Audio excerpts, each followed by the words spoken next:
அழகே அழகு சீரியல்ல அடுத்து வரதுக்கான எபிசோட்ல சுரேஷ் இருந்துட்டு பாக்கியராஜை தேடிட்டு போறாரு. பாக்கியராஜ் இருந்துட்டு வாடா சுரேஷ் அப்படின்ற மாதிரி சொல்லிடுறாங்க.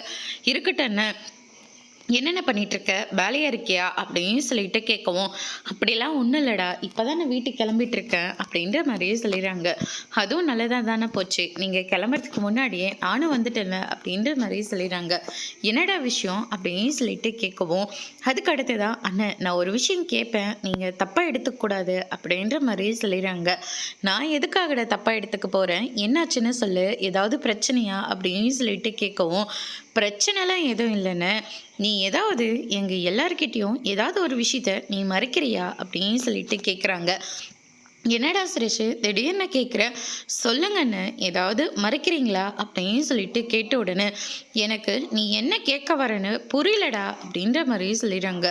ஆனால் நான் நேரடியாகவே கேட்குறேன், உங்களுக்கு பேங்க்கில் ப்ரமோஷன் கிடைச்சிருக்கா அப்படின்னு சொல்லிட்டு கேட்ட உடனே பாக்கியராஜ் ஒரு நிமிஷம் சைலண்ட்டாக ஆகிடுறாங்க. அண்ணன் சொல்லுங்கண்ணே, உங்களுக்கு ப்ரமோஷன் கிடைச்சிருக்கா? ஆமாண்டா சுரேஷ், ப்ரமோஷன் கிடைச்சிருக்கு அப்படின்ற மாதிரி சொல்லிடுறாங்க.